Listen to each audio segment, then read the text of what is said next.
오늘 본문에 우리가 말씀 그대로이지요. 우리가 근심에는 두 가지의 종류의 근심이 있다고 합니다.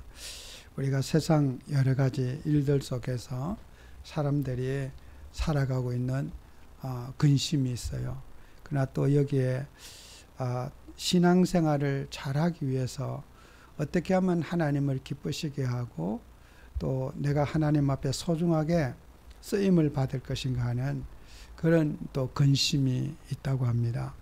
그래서 우리는 우리는 이 세상에 사는 동안에 신앙의 근심이든 아니면은 또 세상의 근심이든 둘 중에 하나는 하고 살아야 될 겁니다. 아무 생각도 없이 근심하지 않는 그것은 하나님의 뜻이 아니겠죠. 또 당연히 우리는 근심해야 될 생각을 근심하는 것이고 또 그 근심도 때로는 감사로 우리가 생각해야 될 겁니다. 저도 이렇게 노회총회 또 우리 목사님, 사모님, 부부 수련회 또 전국 목사님들 이렇게 이런 큰 행사를 또 이렇게 저는 참석만 해도 이렇게 되겠죠, 그죠? 그러나 내가 아무것도 나에게 시켜주지 않아도 내가 총회를 위해서 목사님을 위해서 사모님과 중직자를 무엇을 해야 될 것인가, 나의 역할은 무엇인가, 내 스스로 또 근심하게 되고 또 기도하게 되고 할 때 하나님은 이렇게 근심하지 않고 와서 어떤 순종하고 이렇게 참여하시는 분도 있겠지만은 또 이 전체를 놓고 기도하면서 준비했을 때 하나님이 그 얻어지는 결과와 기쁨은 근심 이상의 수십 배의 기쁨이 이렇게 감사와 기쁨이 생겨지고 그런 근심하지 않은 사람이 이제 참여했을 때는 또 덜 하겠죠, 그죠? 근심을 한 것만큼 또 그 얻어지는 결과 참 화목하고 또 우리 노예와 목사님들이 참 목사님들 그냥 어떤 그 경품 추첨을 하는데도 저희 노예 목사님 사모님들이 대부분 다 그 경품을 다 탔어요. 이야, 우연일까? 전국에 이렇게 수백 명의 목사님 사모님 중직자가 오셨는데 여기에서 그 소수가 왜 우리 노예만 몽창 몰아가지고 다 주실까? 여기에도 이유가 있을 거야. 나는 저만 그렇게 생각한 것이 아니라 다른 목사님들도 우리 노예가 이렇게 참 모두가 이렇게 그 근심을 한 것만큼 더 기쁨을 하나님은 배가 시켜주시는 거예요. 또 식사를 대접하고 여러 가지 하는 것도 부족하지 않았고 전혀 경제적으로도 모자라지 않았고 대접도 잘 해드렸고 너무너무 감사하게 또 잘 되어지고 또 제가 사적으로 어떤 그런 받지 않고도 다 이번에 잘 진행을 했어요. 그래서 제가 그런 걸 보면은 우리가 그 참여만 하면 되시지 뭐 때문에 걱정하세요? 왜 고민하세요? 집에서도 그 목사님 감당할 수 있어요. 걱정하지 마라. 말은 그러지만은 기도하면서 준비하고 그런 모든 과정들이 여러분 근심이라는 것은 어떻게 해요? 복음을 위한 근심, 어떻게 하면 내가 주님을 기쁘시게 할까 하는 그 근심을 하잖아요. 기쁨이 배가 되어져요. 그냥 아무 생각 없이 이렇게 오시는 분도 귀한 분이고 그러나 교회와 하나님의 일에 내가 짐을 지고 내 역할을 찾고 할 때 정말 그것이 우리 하나님 앞에는 의미 있는 저는 근심인 줄로 생각되어집니다. 그래서 근심을 제일 많이 한 사람 중에 성경에 한 명을 뽑으라면은 다윗이에요. 다윗은 40년 동안 이스라엘의 왕을 했어요. 그런데 그 시편의 내용 보세요. 매일 눈물로 기도하고 여러분 기쁠 때 눈물 나겠습니까? 애절한 기도 제목이 있을 때 그 눈물이 나지 않겠어요? 내 눈물이 주의 음식이 되고 막 내 눈물 여러분이 마음에 근심과 아픔이 있을 때 눈물이 나지 않아요? 그런데 다윗은 왕궁에 있으면서도 육신에 먹을 거 입을 것이 없어서 그렇게 애절하게 눈물을 흘리고 기도한 것이 아니라 내 자신이, 내 영혼이 하나님 앞에 바르게 세워지기 위해서 그렇게 몸부림치며 기도했던 것이 다윗의 영적 생활이죠. 그래서 시편 31편 5절 10절에도 보면은 다윗은 이런 기도하죠. 내가 나의 영을 주의 손에 부탁하나이다. 그러고요. 또 9절에는 여호와여 내 고통 중에 있사오니 내게 은혜를 베푸소서. 내가 근심 때문에 눈과 영혼과 몸이 쇠하였나니라. 또 10절에는 내 일생을 슬픔으로 보내며 나의 연수를 탄식으로 보내며, 그죠? 일생을 내가 마음이 편할 날이 없이 보냈고 슬픔으로 보냈고, 내가 살아오는 이 연수를 탄식, 세상 사람들은 웃고 정말 히히거리고 즐겁게 사는지 몰라도 나는 늘 울 일이 있었다는 거예요. 탄식, 그죠? 우리가 울 일이 있다는 거. 무엇을 위해서? 복음을 위해서, 영혼을 위해서, 하나님의 백성의 고통을 위해서 내가 울 일이 있다는 거. 그게 복이 아니에요? 다윗은 그 울 일이 있었어요. 눈물이 마를 날이 없었어요. 그죠? 우리의 기도하는 우리가 눈물을 흘릴 수 있다는 거, 그 감사한 일이에요. 안타까운 심정을 가지고 세상에 고통받는 백성에게, 굶주리는 자기의 백성들에게 내가 울 일이 있다는 거, 그것은 하나님이신 마음이 아니겠어요? 너무 나의 연수, 살아오는 모습이 탄식 속에서 살아왔고 내 기력이 나의 죄악 때문에 약하여지며 내 뼈가 쇠하도다 그랬어요.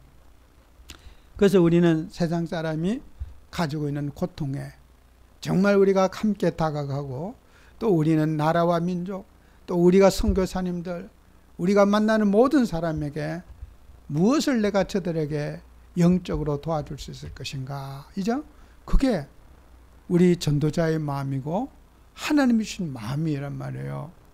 그래서 우리가 다윗과 같은 이런 정말 멋있는 우리가 근심을 하고 주님 앞에 살아가야 될 거예요.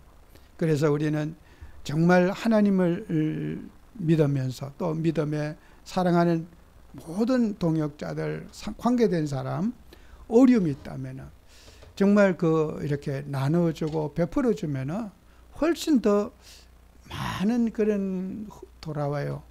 저는 그걸 체험을 받기 때문에 이렇게 잔고에 맞춰서 살지는 않아요. 해야 할 일 있으면 일을 진행하면요, 결산을 딱 되면 항상 남아요. 어떤 우리 회사 같은 데 그렇잖아요. 수입이 얼마인데 또 예산이 얼마고 또 수입이 얼마인데 지출을 어떻게 해야 된다, 딱 계획적으로 하잖아요. 저는 그 계획은요 참고지, 그는 관계없어요. 해야 할 일이면 해야 되는 거예요. 그죠? 해야 할 일이면 해야 되는 거예요. 예산이 없어도 해야 할 일이면 해야 되고, 또 우리가 어떤 일이 이것이 하나님의 뜻이라고 하면은 내가 능력이 없고 자질이 없어도 기도해서 우리가 도전해야 되는 거잖아요. 그래서 우리가 정말 기도하면서 우리는 현장에 이런 나이가 작은 수고를 해서, 작은 근심에서 많은 사람이 기뻐할 수 있다면은 얼마나 그게 감사한 일이겠습니까? 그리고 이제 예수님께서도 그런 말씀을 하셨어요. 근심도 멋있는 근심이 있지만은 가치 없는 근심이 있다, 예수님이. 그래서 이제 불신앙적인 근심이 있다는 거예요.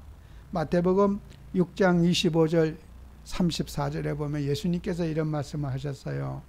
내가 너에게 이르노니 목숨을 위하여 무엇을 먹을까, 무엇을 마실까, 몸을 위하여 무엇을 입을까 염려하지 말라. 그죠?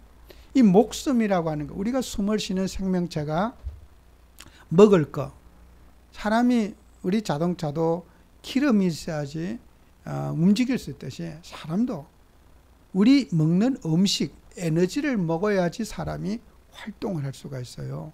밥을 먹지 않고, 우리가 어떤 음식물을 먹지 않고는 살아갈 수 있는 사람은 없어요.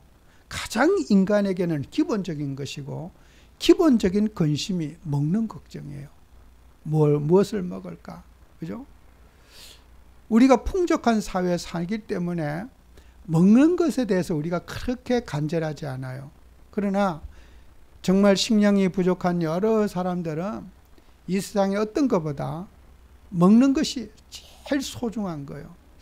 제가 오래전에 아프리카 탄자니아에 선교하러 갔는데 그게 이제 다르살렘에서 수도에서 하여튼 자동차를 타고 거의 하루를 갔어요. 하루를 이제 비포장도로 가가지고 거기에 이제 그 원시 부족들이 살고 있어요. 뭐 아주 열악한 환경에 흙먼지가 하고 바오밥 나무가 있고 정말 그런 토집에서 살고 풀로 이렇게 사는데 그게 이제 교회를 개척하고 또 복음을 전하는데 제가 이제 피부색이 다른 제가 가니까 그 황량한 벌판에 풀 한 폭이 말라서 하나도 거기에 아이들이 모여드는데 아이들이 막 코 올리고 막 눈에 팔이 날리고 이런 아이들이 고물고물하게 어디서 나와요. 모여서 눈알은 싹 막 하얗게 그렇고 얼굴은 까만데 눈알만 타 보여요. 딱 나를 주목하여 보는 거예요. 꼭 사도행전 3장에 이제 나를 안전뱅이가 베드로를 주목하여 봤다 그랬잖아. 딱 눈알만 딱 고정돼서 쳐다보고 있는데요. 내게 있는 걸 뭘 줘야 될 거 아니에요, 그죠? 뭐 달라고 하는 눈빛 그거 보셨어요? 애절한 그 눈빛 딱 보고 있는데요. 말도 안 통한대요.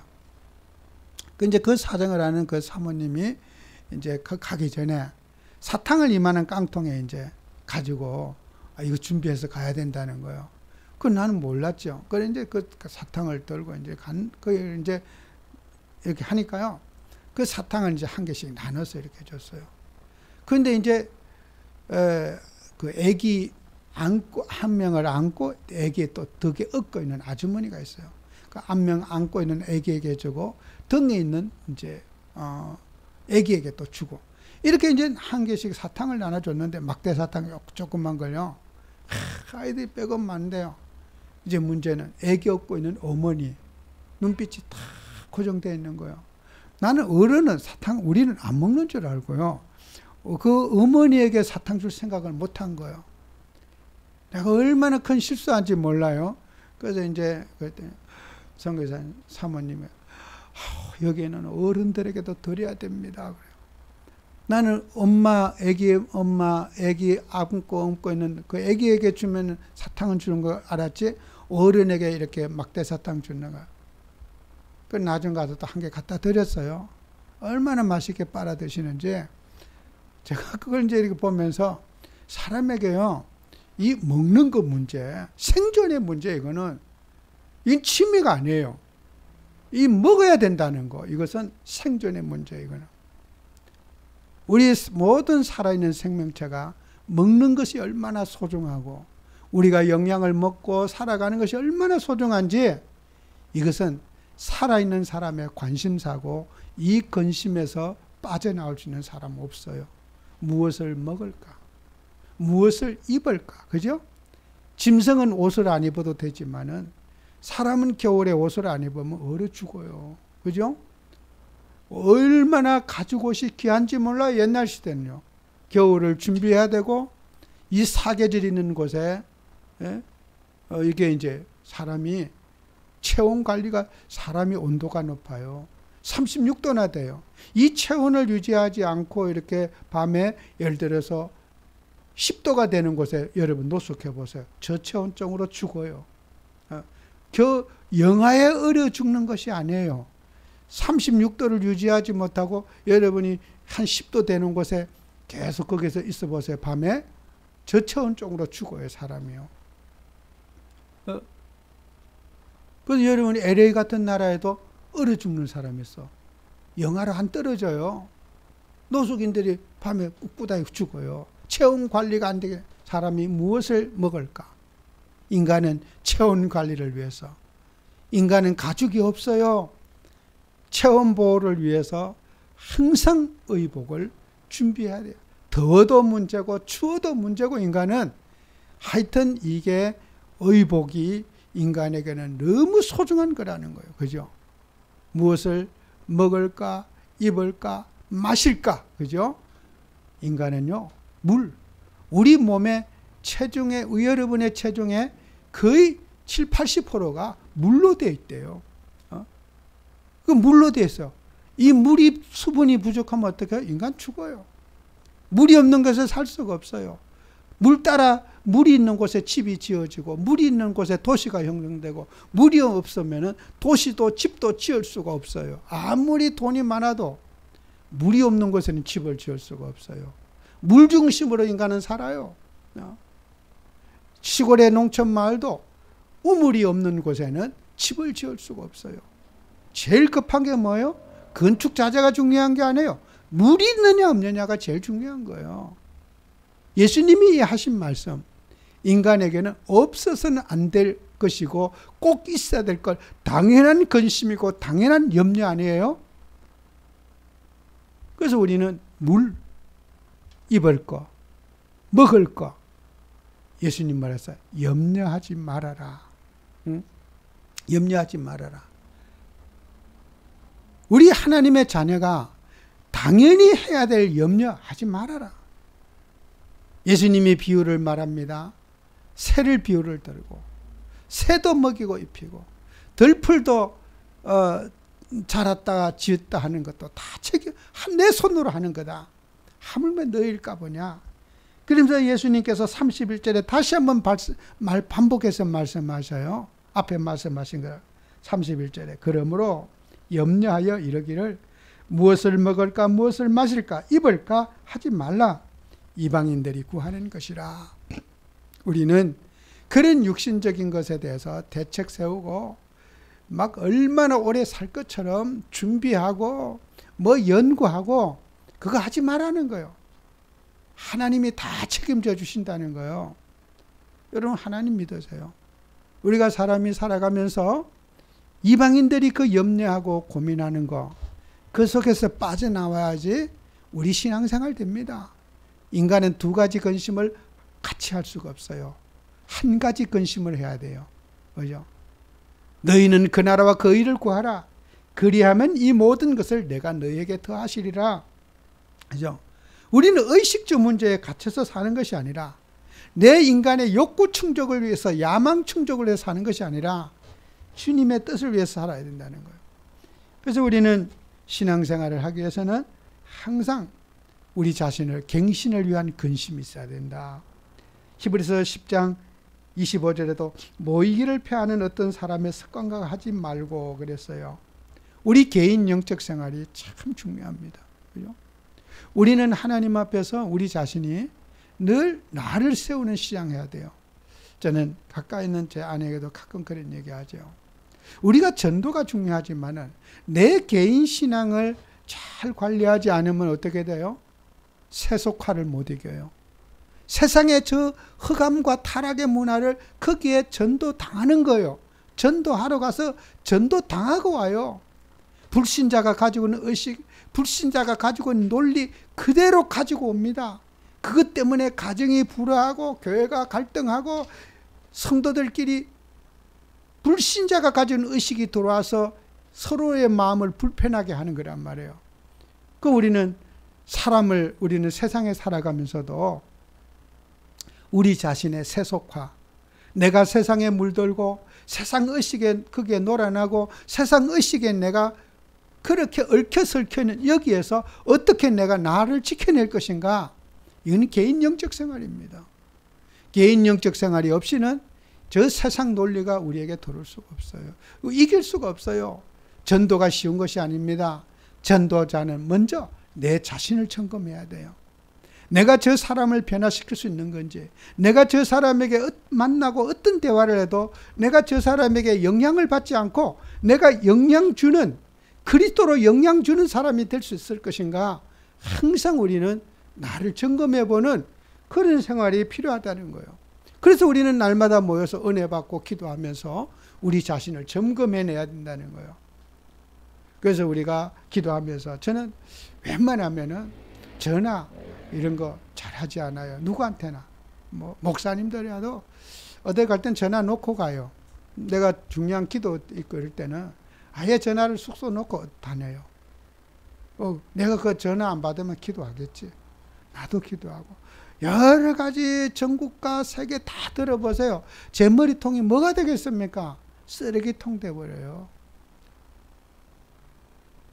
짧은 시간에 내가 해야 할 일이 많은데 전화나 들고 다니면서 맨날 전화에 목말라 가지고 그렇게 살아갔군요. 우리는요, 은혜를 끼칠 수가 없어요. 전화 다 받고 영적 생활 할 수 있는 줄 압니까? 안 됩니다. 저는 안 되더라고. 하나님을 붙잡고 기도하면서 어떻게 하면 성령 인도 받을 것인가, 그 고민하고 우리가 살아야지. 전화가 자기 손에 잠시라도 없으면 불안해서 사람들이 못 살아요. 주님하고 그렇게 교통하고 살아야 되는데, 그러면 전화기에 내 인생이 다 빼져 있어요. 그러니 우리가 영적 생활이 어떻게 됩니까? 저는 중요한 모임 있다 했다. 일단 저는 아예 그는 쳐다도 안 봐요. 저는 1년 365일 진동입니다. 1년 365일 진동이에요. 그러다 보니까 목사님들도 전화 한번 할 것도 문자로 딱 남기고 이러지. 저한테 전화하는 사람 일주일 내에 한 명 있을까? 없어요. 거의 없어요. 주책 없이 전화 오는 분. 누구라고 말할 수 없지만, 제가 왜 전화 안 받느냐고, 전화가 다른 사람 통해서 왔어요. 그래서 왜 내가 무슨 기분이 나빠 전화 안 받는가. 내가 해야 할 일이 지금 여러 가지 있어서 성령님도 받는데 도움이 안 될 것 같아서 감정이 있어서 전화를 제가 수신 거부가 아니라 내가 해야 할 일이 있어서 자칫하면은 내가 성령의 인도를 놓칠까봐 잠시 수신 거부 해놨다고. 그렇게 이제 다른 분이 전화가 왔어요. 뭔 일이 있느냐고.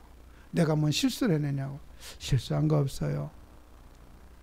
우리가 정말 하나님 앞에 우리 자신과의 영적 싸움하고 내 자신을 지켜내는 신앙생활하다. 교회의 유익을 가져오고 할 때 우리는 어떤 문제 앞에요. 저는 개인적으로 늘 목사님에게 어떤 문제가 있거나 일을 할 때는 가만히 기다림만 줘도 다 되는데 자꾸 의견을 제시해서 문제를 자꾸 참 이렇게 어렵게 만드는 경우가 많습니다. 목사님 생각은 어떻습니까? 예, 저도 생각이 있지만 저는 생각을 말하고 싶지 않습니다. 내 생각이 또 복잡해지기 때문에 말하고 싶지 않습니다. 그래도 한마디 하시죠. 그래, 저는 됐습니다. 그 이유가 뭐예요? 10명이 10명의 생각을 다 얘기하면 어떻게 되겠어요, 그거요? 성령님도 받아야 돼요. 나라도 그 복잡한 말에 보태지 말고, 내 말이 답이 되는 건 아니거든요. 주님이 답이 되시거든요. 그리스도가 답이 되는데 내가 답을 줄 수 있습니까?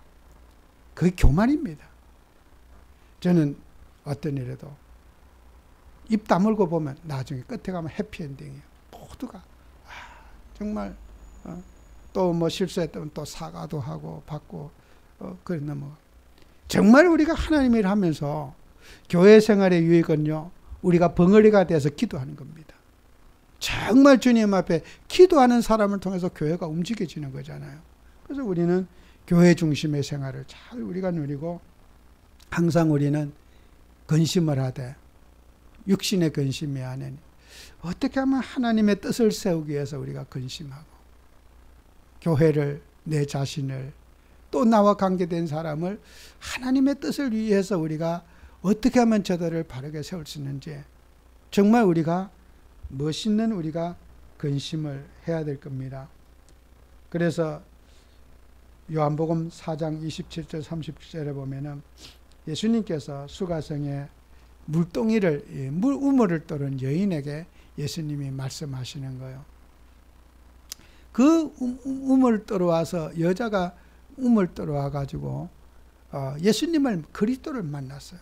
예수님하고 물 얘기하면서, 생수 얘기하면서, 네가 나를 누군 줄 알았더라면 이 물 안 주고 생수를 주었으리라. 그러니까 이 물이 얼마나 좋은 물인데, 이 물은 우리 조상대대로 정말 완전히 오리지널 깨끗한 이게 샘물인데 이거보다 물 더 좋은 물이 있습니까? 물 얘기하면서 예수님 뭐라고 말해요? 영적인 거.